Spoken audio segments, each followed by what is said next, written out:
Good morning student. Online class में आप सभी का स्वागत है। हमने पिछली कक्षा में पहला चैप्टर ग्रामर का हमारी भाषा का अध्ययन किया था, जिसमें हमने पढ़ा था कि भाषा किसे कहते हैं, भाषा के कितने रूप हैं, कौन कौन से हैं, है ना।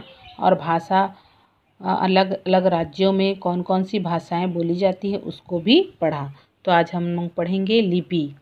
भाषा को लिखने के लिए कुछ चिन्हित निश्चित होते हैं जिन्हें लिपि कहते हैं। कुछ चिन्ह होते हैं उसको हम लिपि कहते हैं। लिखने का तरीका जो होता है वही लिपि कहलाता है ना। तो हर भाषा की अपनी लिपि होती है। कुछ भाषाएं और उनकी लिपियां इस प्रकार हैं। हिंदी को देवनागरी लिपि में लिखा जाता है, अंग्रेजी को रोमन लिपि में लिखा जाता है, उर्दू को फारसी लिपि में लिखा जाता है और पंजाबी को गुरुमुखी में लिखा जाता है। हम जान गए हम अपने विचार भाषा द्वारा एक दूसरे तक पहुंचा सकते हैं, है ना। अपने बोलकर भाषा का प्रयोग दो तरह का होता है, मौखिक बोलकर सुनकर और लिखित में लिखकर और पढ़कर। हिंदी भारत में सबसे ज़्यादा बोली जाने वाली भाषा है। भाषा को लिखने के लिए निश्चित चिन्हों को लिपि कहते हैं। तो बोलिए बच्चों, आप कौन सी भाषा बोलते हैं, है ना। आपके पास कौन कौन सी भाषाएं बोलने वाले लोग रहते हैं, उनकी भाषाओं के नाम जानकर कक्षा में बताइए। स्कूल खुलेगा तो इसके बारे में हम चर्चा करेंगे। अब लिखने की बारी आती है। अब लिखेंगे, चित्र देखकर लिखें, मौखिक, लिखित या संकेती। ये 4 चित्र दिए हैं, तो इसमें से कौन सा लिखित होगा, कौन सा मौखिक होगा, कौन संकेत होगा, ये पढ़ेंगे।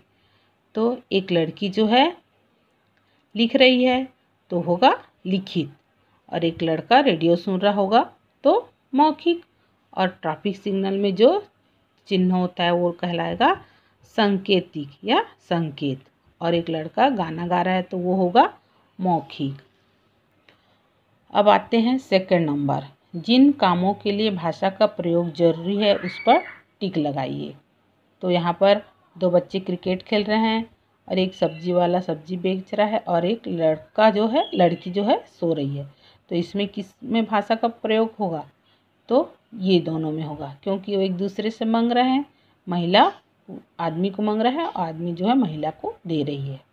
तो इसमें टिक लगाइए और इसमें रॉन्ग कीजिए।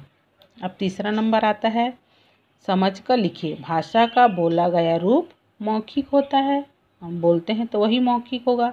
भाषा का लिखा गया रूप लिखित होगा। देश की सबसे अधिक बोले जाने वाली भाषा जो है हिंदी। केरल की भाषा मलयालम। दिए गए राज्यों की भाषा लिखिए। उत्तर प्रदेश में हिंदी भाषा बोली जाती है, पंजाब में पंजाबी, बंगाल में बंगाली, तमिलनाडु में तमिल। ये हो गया प्रश्न अभ्यास। अपने मित्रों की सहायता में हिंदी और अंग्रेजी के अलावा किन्हीं 2 भाषाओं में नमस्कार और अभिवादन बोलना सीखिए। आप अपने हिंदी में तो हम नमस्ते और अंग्रेजी में को छोड़कर आप अलग और 2 भाषाओं में आप नमस्कार को क्या कहेंगे उसको आप सीखिए और समझिए, है ना। तो ये हो गया प्रश्न अभ्यास। इसको आप अपने ग्रामर बुक में लिखो।